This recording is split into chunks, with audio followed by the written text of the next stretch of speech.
Hi అండి, welcome back to Hanvi's kitchen and blogs. నేను నిన్న చేసుకున్న వరలక్ష్మి వ్రతం అండి. చాలా సింపుల్గా, చాలా ప్రశాంతంగా అయితే ఈ వరలక్ష్మి వ్రతం చేసుకుంటాను. శ్రావణ మాసం వచ్చిందంటే ఆడవాళ్ళమందరూ వరలక్ష్మి వ్రతం చేసుకోవడానికి ముందుగానే చాలా ప్రిపరేషన్ చేసుకుంటూ ఉంటాము. ముందు రోజే ఆ వరలక్ష్మి వ్రతానికి ఏమేం కావాలి ఏంటి అనేది అన్నీ ఒక లిస్ట్గా రాసేసుకొని ముందు రోజే బజార్కి వెళ్ళి అయితే అన్నీ తీసుకొచ్చేసుకుంటాము. అలాగే ఇంట్లో డెకరేషన్ కోసం అన్నీ ప్రిపేర్ చేసుకొని చక్కగా ఇంటిని అయితే అందంగా రెడీ చేసేసుకుంటాము. ఈ వరలక్ష్మి చేసుకోవడానికి ముత్తైదులందరినీ చక్కగా పిలిచేసి వాళ్ళకి వాయనం వేయటానికి, అలాగే అమ్మవారికి ప్రసాదాల కోసం కూడా నేనైతే ఆ రోజు పరమాన్నం చేశానండి. ఎంత కమ్మటి పరమాన్నం అమ్మవారికి నివేదన చేయడానికి పరమాన్నం చేసేసాను. అలాగే పులిహోర ఆ రోజు ఇంటికి వచ్చిన వారందరికీ ప్రసాదాలు అయితే పంచుతానండి. అందుకే కొంచెం ఎక్కువే చేస్తాను ప్రసాదాలు అనేవి. తర్వాత గారెలు,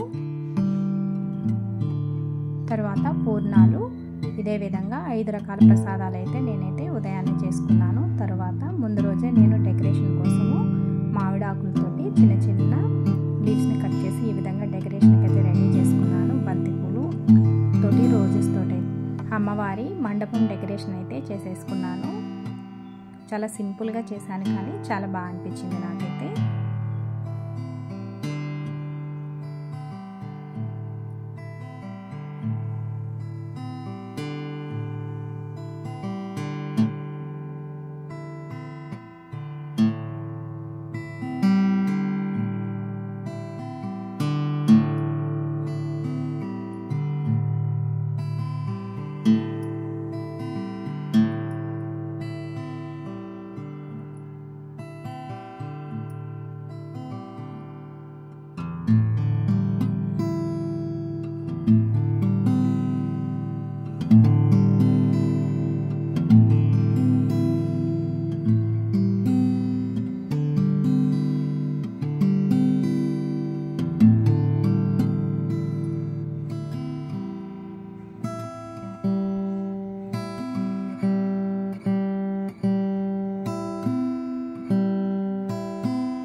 శ్రీనివాసరావు గారి వాళ్ళ అమ్మాయి చేసిన వరలక్ష్మి వ్రతము వీడియోని చూసుకుంటూ అయితే నా వ్రతాన్ని చేసుకున్నాను నేను.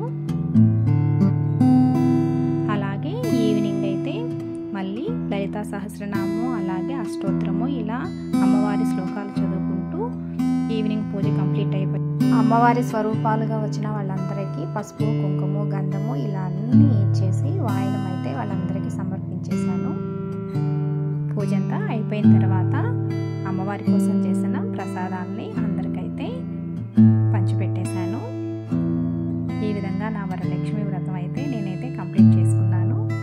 నా ఛానల్ని అయితే ప్లీజ్ సపోర్ట్ చేయండి, ప్లీజ్ లైక్ చేయండి, షేర్ చేయండి, సబ్స్క్రైబ్ చేసుకోండి. Thank you for watching.